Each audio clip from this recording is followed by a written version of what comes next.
Hello everyone, and welcome to the second episode of For an Idiot by an Idiot, the series where I teach you how to do things that even an idiot could figure out on his own. In this episode, I'll be teaching you some basic editing tricks for beginners that will make your videos pop, sparkle, and buzz electric. Even your smallest and simplest videos like vlogs will look amazing and keep your audience's attention. This first tip may apply more to people who have Vegas Pro or another more professional level editing program, but it's still an issue worth covering. If you find that the format of your videos aren't getting along with the display in some way, or maybe the frame rate is wrong, or even if you're just experiencing a lot of lag in the preview window, this one simple tip can really help you to solve those problems.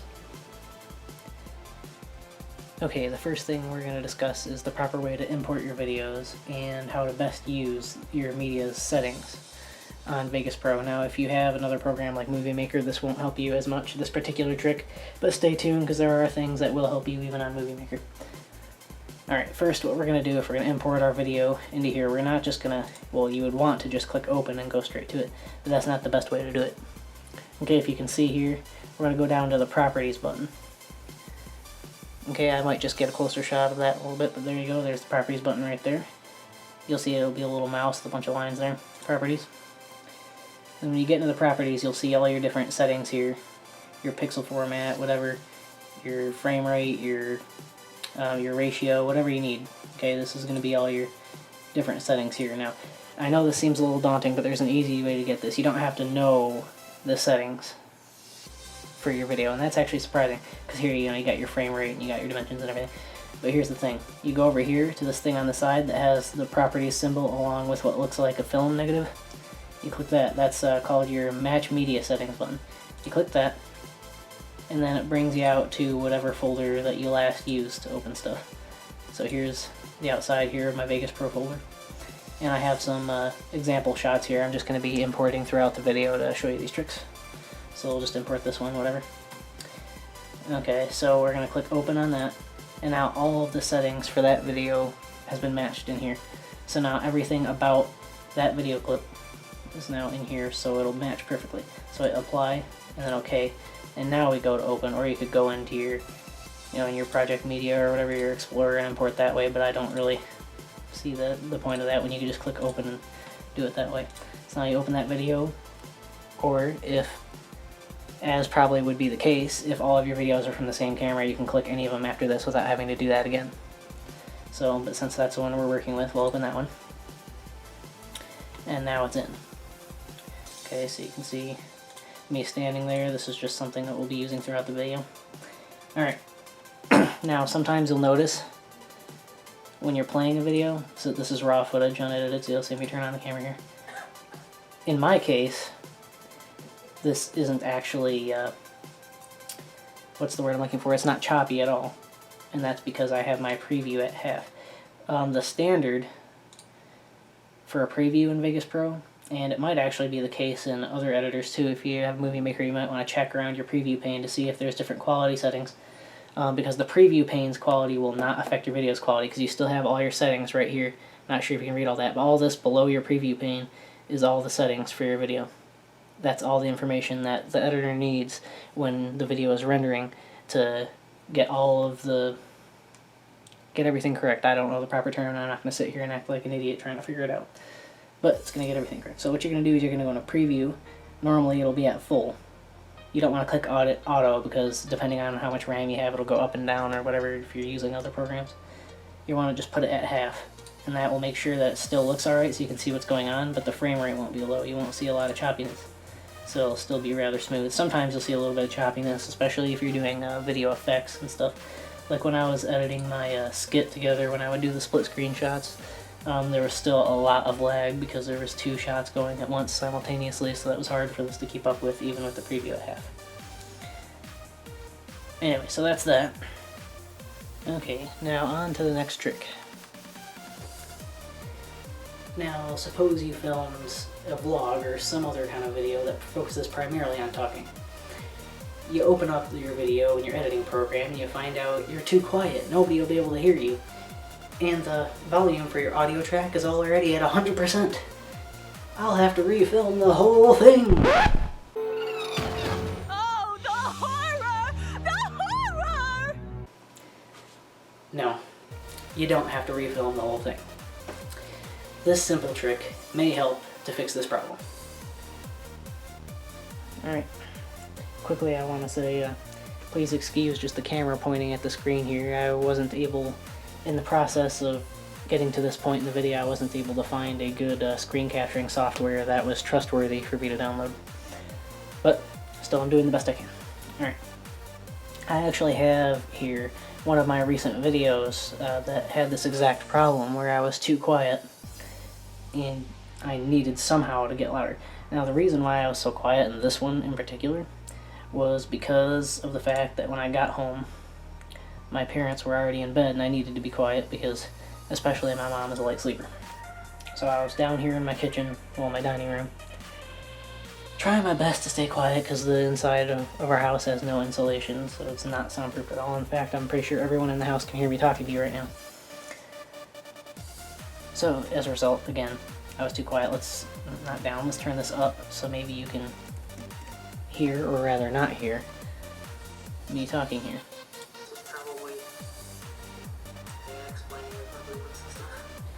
At the moment, because it's so quiet in here, you can kind of hear me.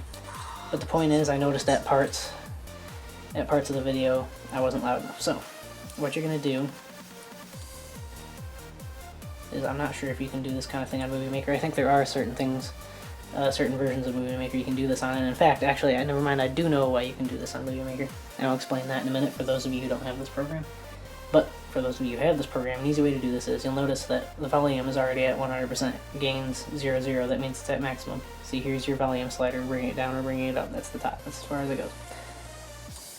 So what we're going to do is we're going to click down here. I know you can't really see this very well. What we're doing is we're clicking on an empty part of the track. So not here. If we click here, you know, the thing we want isn't going to come up here. We're going to click on an empty part of the track. Not audio track. Don't do the video track, you'll get something else. What you're going to want to do is go down to the selection that says Insert/Remove Envelope. And that's going to have an arrow thing. Another thing is going to pop up here. That's going to say Mute, Volume, Pan, or Effects, Automation. What you're going to want to do is click Volume. Boom. Now you see this blue line here that just appeared? I'm going to go to the beginning for this, I guess, or somewhere in the middle. Doesn't really matter. Alright. But I have no idea why that turned red. I'm not that good with this program to know why that turned red. Anyway. So what you're going to do here is you'll notice that's your standard. That's going to be your volume and it's normal. Let's try quarantine. Okay, so that's normal. What you're going to do, if you just want it to be louder and nothing else, you just bring this whole thing up to the top for like maximum volume. I mean, it's going to be extra loud now. See how much louder that is? If I could talk. Yeah, so you can hear it's a lot louder. A lot of the background noise is more prevalent, more obvious. That's the problem with this, though, is it doesn't really take out the background noise. And if that's your issue, it's not that you're not talking loud enough. If your issue is there's too much background noise, that could be a problem, because this is going to amplify the sound of the background noise, too. And in that case, what you're looking for is something that will actually clean up the audio. And I'm actually not quite sure how to do that in this program, or if you can. I'm sure you can, I just don't know how. And besides, that would be something for the advanced tutorial, if and when that comes up, if this gets enough attention. I'll probably look around and do a little bit of research to see if there is a way you can actually clean up audio tracks and take out background noise. And if so, I'll include that in the next video. But anyway, that's how you make that louder. Now, say there's certain parts of the video that you want louder than others. You can just bring this down a little bit, because that is a little bit too loud. Let's see. Looks like a half a piece. Yeah, see, that's better. But say I get really quiet up here, so you're just gonna double click, like say right here. Say this is where you're loud, and you get quieter right here. So you create a little dot there. Now let's move this over. See that little dot there? Okay, that's gonna be a we'll just call it a point. I'm not sure. I can't remember what the term is. I knew at one point, but I don't remember what the proper term is anymore. You're gonna create another one right here, and that's gonna make it so you can actually affect this part of it without affecting that part. And that'll actually create a fade in the middle of your shot. So now you have an audio fade in the middle there. It's a slight one, but you can see it. There's that dot, there's that dot. It's going to get louder as you go past that area. I will turn this down to make the difference greater, just so you can tell what's going on. You can see that right there. I'll bring it right here. And I will listen to the volume go up here. I'll just bring it down, make it extreme so you can really tell. Yeah, no, it's hard to see because I can't, because there's so many different ways you can turn this thing. See how it got louder? Okay, here. And again, you can do the same thing to make it quieter again, doesn't really matter. And now say you got that fade that far apart and you didn't want it that far apart. You don't have to delete the point, which you can do. Somewhere in here, delete right there. Anyway, you don't have to do that. You can actually take these and drag them around anywhere you want. You can make them closer, farther away. You can do whatever you want with them. So there you go. Now that's quieter again. Okay, here, can you see that? See, it got quieter again. Yeah. And that's actually how I'll do a lot of my more recent videos now. Like the live show. If you guys watch that, you'll notice a lot of times you'll hear subtle differences in the background volume. I usually try to make the changes in the volume like that in between the speeches, if that's the correct way to say it. In between the times where me and Purple Scope were talking. Now sometimes that was kind of hard to do, but I would do my best to make it during silent patches so you wouldn't notice as much. But if you listen really carefully, you can hear differences in that background static every now and then. Because throughout the video I changed the volume up and down, mainly up for me and down for Purple Scope, because he has a natural loud and booming voice, because he's one of those guys. He's like naturally a big guy, and so he has a loud voice. So that's how you do that. I think that's about it. Yep. Okay, that is it. So without further ado, let's move on to the next trick. And now for what I'm sure most of you came to this video to watch. We're going to explore some visual tricks that you can use in your videos. First, we're going to explore how to properly use the slider to change the opacity of your videos. In other words, I'm going to show you some new and interesting ways to make your videos fade in and out, and even do some fades in the middle of your shots. Alright, for these visual tricks, I've already imported the 2 example videos for this, and these example videos are actually specifically designed for these tricks I'm going to show you. Anyway, first we'll start by just showing you basic opacity slider stuff. That's basically showing the shot itself. Here, we'll go back to the end so you can see here. This is an empty shot. It's going to show basically how much of the shot you're going to see here. See, it's making it more transparent. It's getting darker. You can see more of the background. It's going to fade it out, basically. That's basically your fades, except throughout the entire video. So that's like a flat fade that you're going to keep using the opacity slider. You can do fades just by going to it and, dragging it in, but that's not what we're talking about right now. Alright, so we're going to go over here. Somewhere in the middle, doesn't matter where, just choose somewhere. And you ever wanted to do a scene where you're, I guess just the best term is where you're a ghost. You want to do a scene where somebody's dead and you're communicating with somebody like that. Well, this is what you're going to do. If you want to communicate with the dead, you're going to take 2 shots and layer them. This is going to be an empty shot with nothing there, and a shot with somebody in it.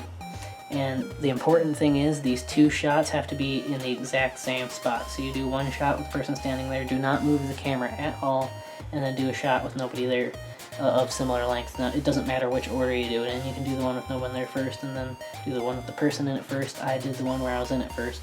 It's just, it doesn't matter which order, as long as you got the 2 videos. Now what you're going to do here is you're going to take your opacity slider and just drag it down to whatever amount you want. I don't know, halfway, I guess, roughly. So we'll do 50%, that's 51. I want 50 because I'm OCD, come on. There, whatever, 48, that's good. And just hit play, and you'll notice that there will be some lag because we're layering 2 shots, but that lag won't be there when you actually render it out. So there's me as a ghost.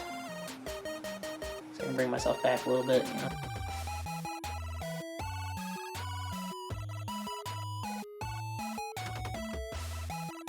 You can look kind of like the dead Jedi in the original Star Wars movies, And I'm sure if you played with color correctors, you could give yourself that blue glow too. You could really look like that. So, all right. So there's that. Now there's another thing you can do if you just want to make yourself fade out into nothing. We'll just drag this back a little bit, I guess.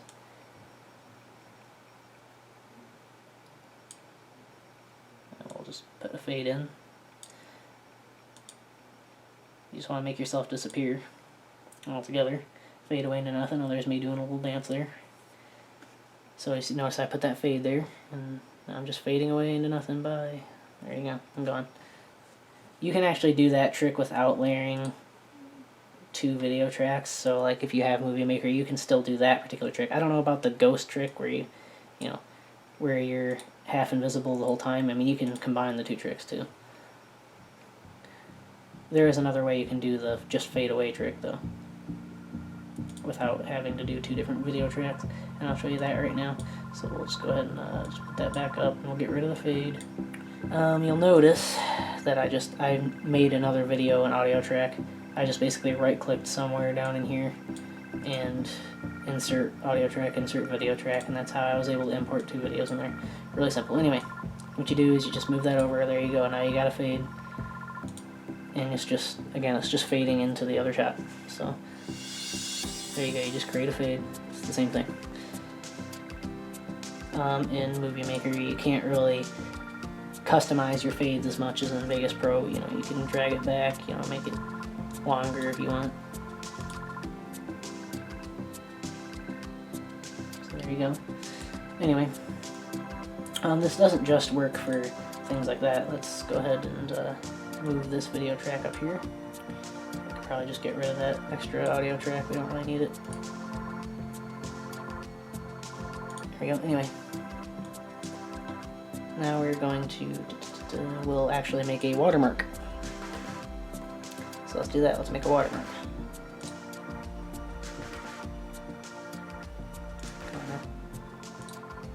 There we go.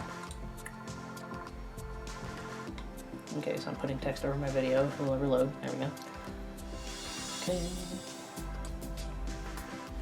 I don't know. I'm going to get right in the way of the camera here. Hello, Lar. Alright, I don't know, just something. Whatever your watermark is, it doesn't even have to be text. It could be like a picture or something. If you've created a picture for your channel, you want to put it over in the corner, kind of like some people actually have YouTube itself do. Put it over in the corner. Kind of like a watermark for a channel on TV, you know. Hello there. And of course, just decrease the opacity a little bit. There you go. You can see it in the corner there. It's kind of half there. And you know, you can drag it out so it lasts your entire video if you want. If you want the watermark there the entire time. There's hello there in the corner.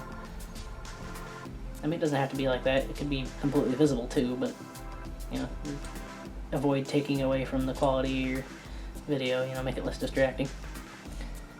So that's the things you can do using the opacity slider. It's pretty cool. Having precision control of your videos, while not exciting and flashy, will add a lot to the quality and engaging nature of your video. What a lot of people don't understand about video editing is how much precision tweaking it takes to get a cut or a fade just right. Sometimes it's not enough just to have one shot fade into another, or have the background music for a section fade in or fade out. Sometimes millisecond timing is required to make even those simple effects visually and audibly appealing. Now, I know that sounds daunting and complicated, but it really is simple to do. It just takes a little time and care. Here's a few tricks that will allow your fades, cuts, any transitional effect at all, flow more naturally. Okay, so now for some ways to have more precision control over editing your videos rather than just slapping fades in like this to the 1 second. Or just putting smash cuts in, whatever you want to do, you know. I'm going to show you how to have more actual precision control over what you're doing. Now, a few ways you can do this is, say that this is exactly where you wanted your cut, just for sake of convenience. You know, we're gonna ignore the fact that I'm going to turn off the camera here. I'm pretty sure you all know that you can drag your clip back enough to where I'm still standing over there. You know that whole thing. We'll just leave it there since I already did that. Alright, say this is where you want the cut.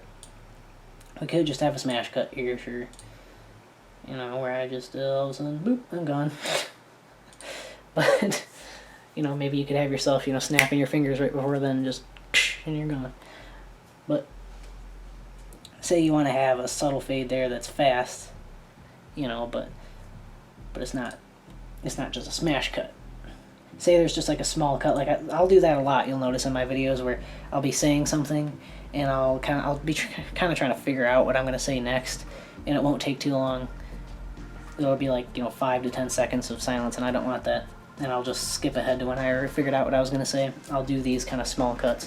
What you do is you can either there's a button up here that has a magnet with an arrow. It says enable snapping when it's actually selected right now, which it is, and that means when you get your stuff close enough here, it'll actually automatically snap into place. Boop, see how it was like, and then it snaps to a little bit away. It's actually magnetizing to that other clip. You can turn that off by going to the magnet button and unselecting that. See, now it's unselected. You can see this fade thing. Automatic crossfades is something I would not recommend turning off.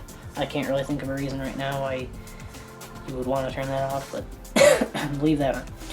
Alright, so that way you can automatically adjust however much you want.